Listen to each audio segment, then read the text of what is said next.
permasalahan teman-teman, segala apapun masalahnya. Al-Habib Abdullah bin Al-Haddad bilang, Dia apa katanya? maka hendaknya kalian berziarah ke kuburan, dan kuburan kami itu semua bisa menyelesaikan segala permasalahan. Tuh, kuburan kami bisa tahu teman-teman. Kalau kuburan bisa menyelesaikan masalah. Engkau nggak tahu bahwa Kau nggak tahu ziarah ke makam anakku Abdullah bin Alwi Al-Haddad ini Alwi Al-Haddad ini bisa mengabulkan 70 hajat.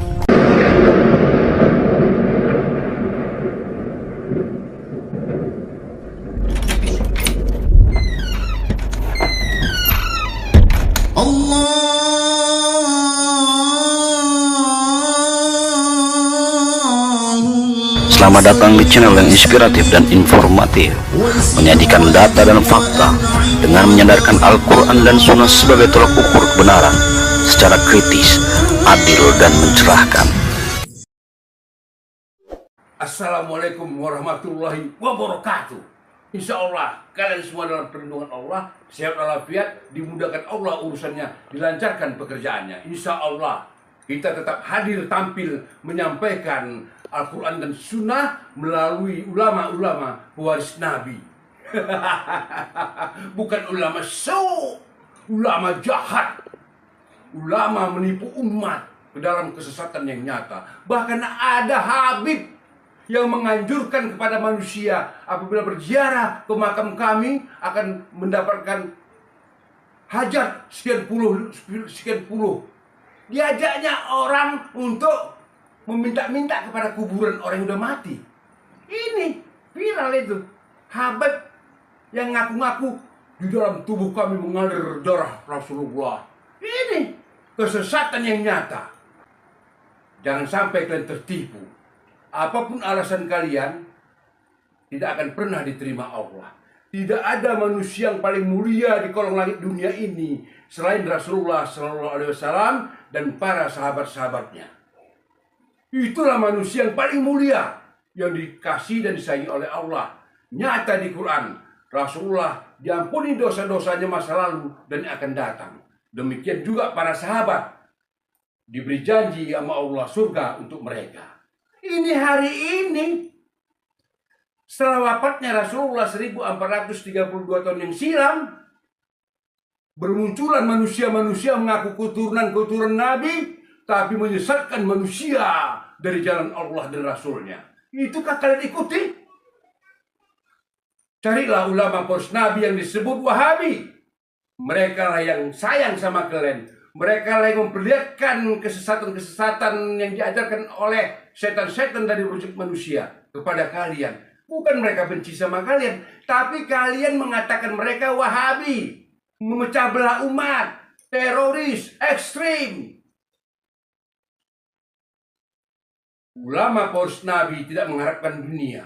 Kalau berdakwah, menyampaikan risalah, mereka tak mengharap imbalan, apalagi amplop. Berbeda dengan ulama gila dunia, tampil mewah, mobil mewah, rumah mewah, uang, otaknya uang. Kalau nggak ada amplop, nggak dakwah. Sampai mereka mengatakan apa? Salafi Wahabi melarang berziarah kubur. Tidak pernah ada ulama salaf atau poros Nabi melarang umat Islam berziarah kubur. Karena berziarah kubur itu adalah sunnah.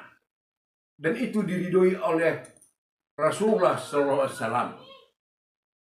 Yang tidak boleh adalah yang meminta-minta kepada orang-orang yang sudah mati di dalam kubur. Itu tidak boleh. Ziarah kubur, please. Tujuan ziarah kubur apa? Untuk mengingat kematian. Berbagai cara mereka menyudutkan para ulama poros Nabi. Seakan-akan ziarah kubur tak boleh. Hadisnya sahih.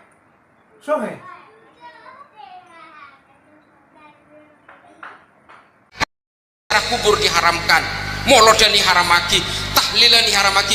Karena kekuasaan politik Ibnu Saud itu paling takut dengan kerumunan rakyat.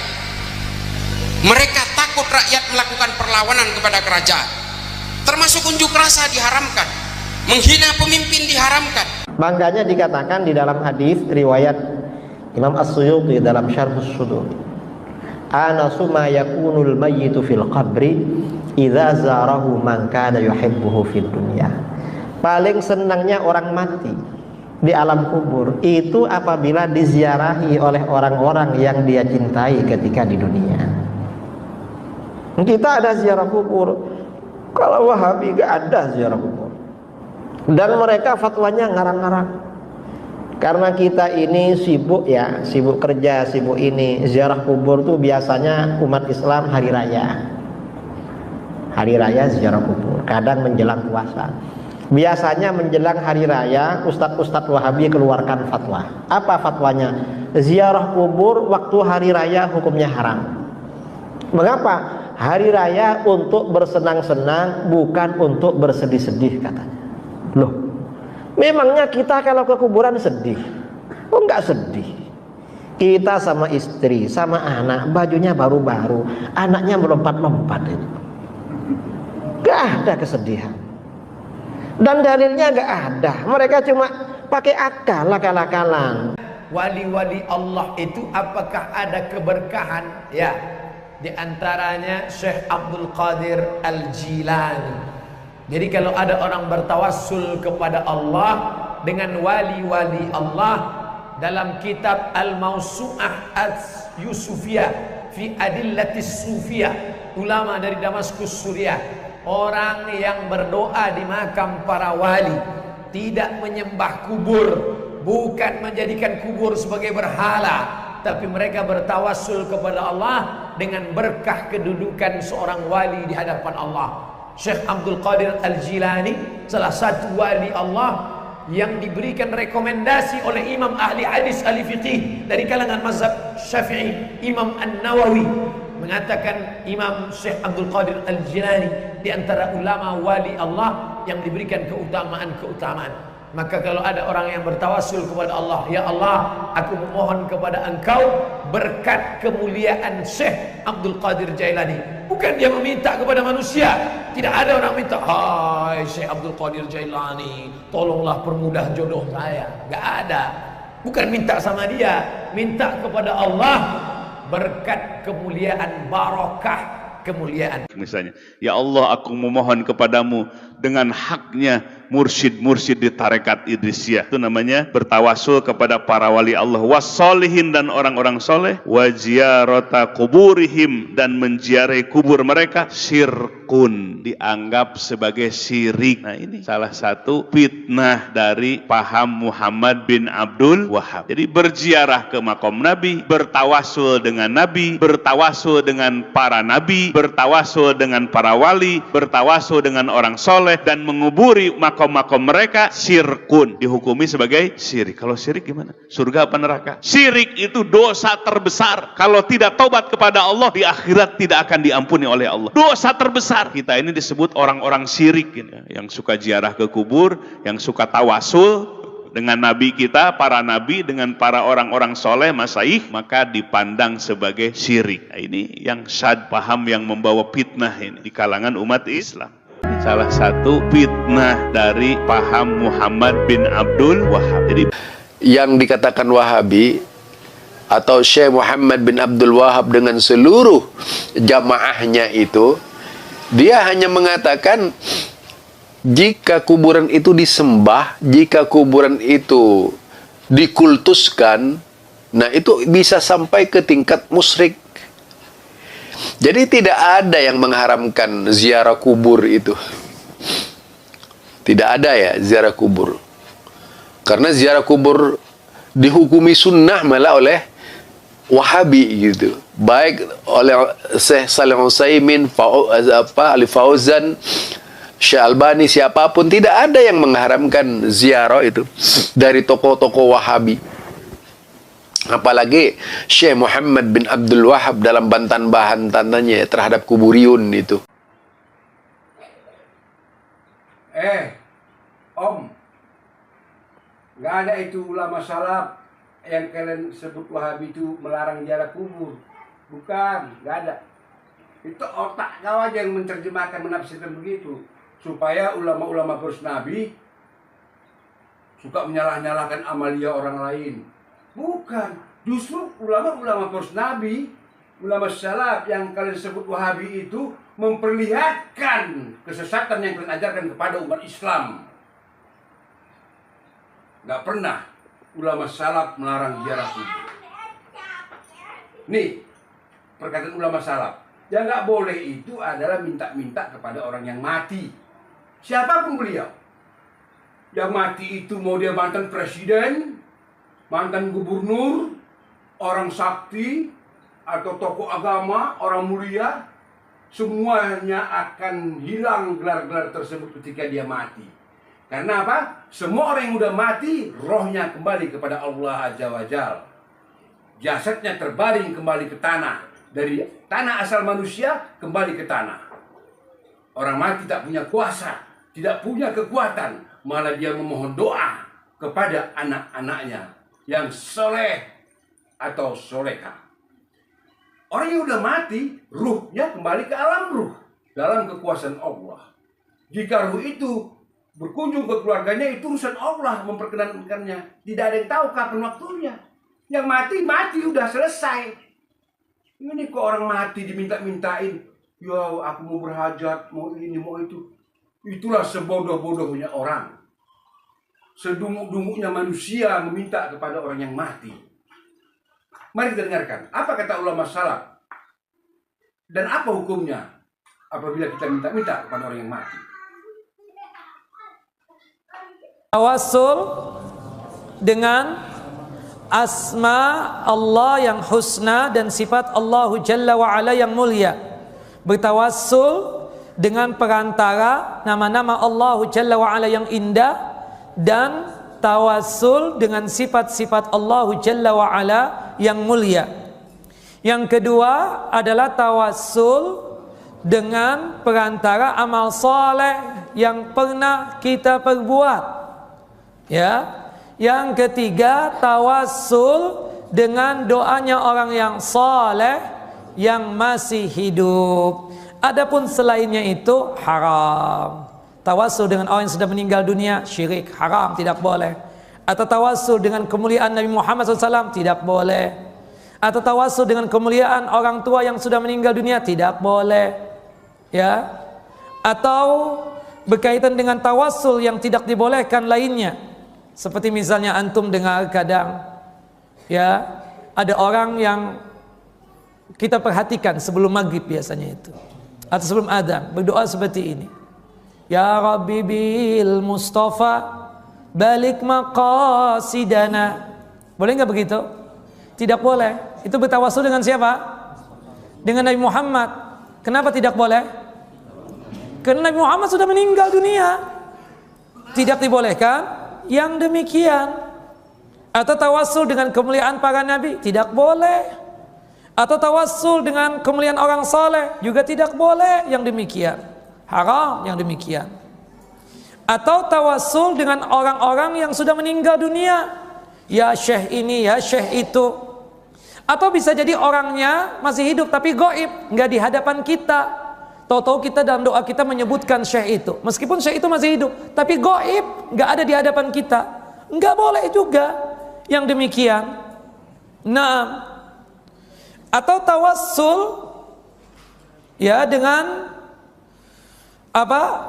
Berkaitan dengan perbuatan-perbuatan yang sifatnya ibadah, tapi di sisi kuburannya orang yang soleh, melakukan sholat, meskipun dia beribadah ya untuk Allah lillahi ta'ala. Tapi kenapa kok dia sholat berdoa di tempat tersebut? Ketika kita tanya, oh ada keberkahannya supaya Allah menerima sholat ana, semoga cepat doa ana dikabul oleh Allah Jalla wa'ala.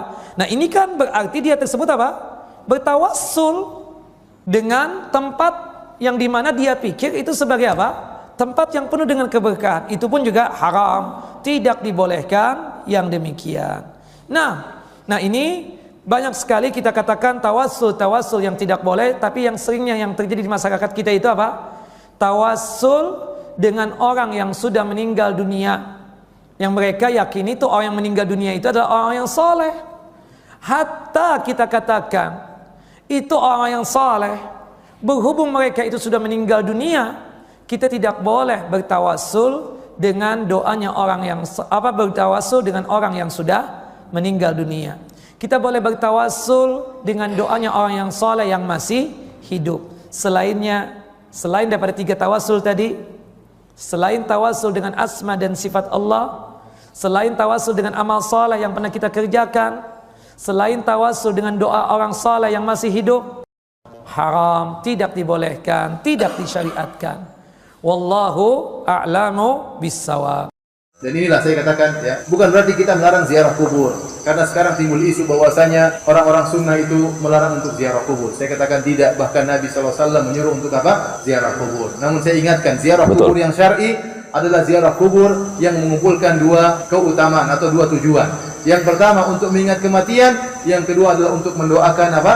Penghuni kubur, karena orang mati ini sudah tidak bisa apa-apa. Maka Rasulullah SAW mengatakan, "Zurul kubur fa innaha tudzakirukumul akhirah." Ziarahilah kuburan, sungguhnya kuburan bisa mengingatkan kalian kepada kematian. Kemudian Rasulullah SAW juga mengajarkan doa kalau kita ziarah kubur. Assalamualaikum ahla diyar minal muslimin wal mu'minin wa inna insyaallah bikum lalahiqun, nas'alullah lana wa lakumul afiyah. Keselamatan bagi kalian wahai penghuni kubur dari kaum muslimin dan kaum mukminin, dan kami pasti nyusul kalian. Kami mohon kepada Allah keselamatan bagi kami dan bagi kalian. Jadi itulah ziarah kubur yang syar'i, mengumpulkan antara mengingat kematian dan mendoakan penghuni kubur. Kenapa? Penghuni kubur sudah tidak bisa apa.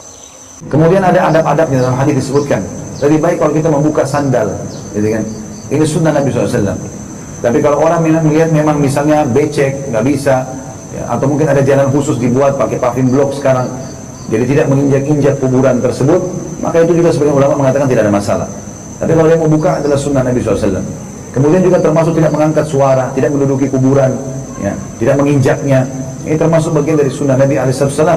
Kata beliau, janganlah kalian duduk, ya, dan sholat di atas kuburan. Ini dilarang oleh Nabi SAW.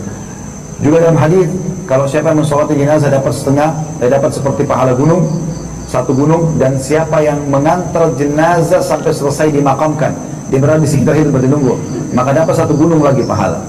Berarti memang kita disuruh untuk datang, tenang, mengambil pelajaran sampai selesai pemakaman, dikasihlah pahala sempurna dalam masalah ziarah kubur. Tempat saya jika ada orang yang meninggal, dikasih air yang didoakan oleh satu kampung untuk disiram di atas kuburnya. Apa dalilnya? Nggak ada dalilnya. Dan manfaatnya apa air ini? Segelas, seember, apa sekolam? Jadi tanya, ini doanya kok cuma segelas? Dikit. Mestinya apa? Seember atau sekolam? Nggak ada. Dari Nabi SAW nggak ada. Nabi menyuruh apa? Untuk mendoakan. Kata Nabi ketika selesai menguburkan mayat, kata Nabi, istaghfiru li akhikum wasalu lahu tathbita fa innahu al-ana yus'al. Hendaklah kalian memohonkan ampun kepada Allah untuk saudara kalian, dan mohonlah pada Allah agar Allah menetapkan hatinya untuk bisa menjawab pertanyaan, karena sekarang dia sedang ditanya. Maka kita doakan doa yang paling gampang dan semua umat Islam bisa mendoakannya. Allahumma ighfir lahu, Allahumma tsabbithu. Allahumma ighfir lahu, Allahumma tsabbithu. Bisa enggak antum? Allahumma ighfir lahu, Allahumma tsabbithu. Ya Allah, ampunlah dia, ya Allah, kuatkanlah dia. Selesai menguburkan mayat lalu doakan itu. Enggak panjang-panjang pendek. Allahumma ighfir lahu, Allahumma tsabbithu. Kalau dari keluarganya, ya doakan yang banyak, yang panjang. Anaknya umpamanya doakan dengan yang panjang boleh. Allahumma ighfir lahu warhamhu wa'afihi wa'fu anhu terus yang panjang. Tapi kalau bagi kita yang hadir cukup doakan Allahumma ighfir lahu, Allahumma tsabbithu. Ringan, mudah, enggak sulit. Tapi enggak ada riwayat bawa air, bawa kembang, bawa segala macam, enggak ada. Ini semua perbuatan bid'ah dan enggak ada manfaatnya. Air buat apa untuk si mayit? Apa dia mau minum? Untuk apa? Atau dia adzankan? Nggak ada. Adzan untuk apa? Untuk sholat yang 5 waktu. Untuk sholat Idul Adha, Idul Fitri ada adzan nggak? Nggak ada. Padahal itu kumpulan yang banyak. Istisqa, sholat kusuf, nggak ada adzan. Yang sama-sama sholat aja yang besar aja nggak ada adzan. Kok ini masuk ke liang kubur dia adzankan? Adzan waktu hidup aja nggak ada yang datang ke masjid. Waktu orang hidup ini, baik yang adzannya maupun yang meninggal dunia, waktu hidup banyak yang nggak datang ke masjid. 5 waktu dia kebanyakan adzan nggak datang. Gila masuk ke orang yang kubur dia adzankan. Haula wala quwwata illa billah. Mengerikan. Mengerikan. Syirik akbar. Waduh, ganjarannya ketika dia mati nanti, sebelum masuk ke dalam neraka jahanam, akan mendapatkan siksa azab kubur. Itulah hadiah ganjaran bagi orang-orang yang melakukan syirik, meminta kepada orang mati, bukan kepada Allah. Mintalah kepada Allah setelah selesai berdoa, setelah selesai sholat, berdoa pada Allah. Insya Allah. Sekarang ini apakah tidak takut, nggak kapok? Banyak orang-orang penipu, dukun-dukun, kiai-kiai. Aslinya apa? Mereka itu tukang tipu. Berobat bayar sekian juta. Ngaku ustaz, tapi iblis celaka laknatullah. Udah berkali-kali dikasih tahu. Jadikanlah peristiwa masa lalu yang hitam dan gelap itu sebagai pelajaran untuk yang akan datang. Bicara dunia perdukunan yang berkedok ustaz atau kiai, itu udah dari zaman dahulu kala. Jadi kan itu pelajaran. Di Medan, Sumatera Utara, kurang gempar bagaimana dukun AS membunuh sekian puluh manusia. Kurang heboh bagaimana peristiwa Surat Merah versus Samsudin Jadab. Heboh. Kurang pelajaran bagaimana lagi untuk kalian semua ini. Berobatlah dengan cara yang syar'i. Carilah ulama-ulama yang soleh, ulama pewaris Nabi. Doa mereka makbul dijabah Allah, karena otak mereka bukan otak uang. Hati mereka billahi ta'ala muflisin. Carilah ulama pewaris Nabi yang disebut Wahabi oleh setan-setan berusuk manusia. Saya menyampaikan, kalian yang menyimpulkan. Wassalamualaikum warahmatullahi wabarakatuh. Alhamdulillahi Rabbil Alamin.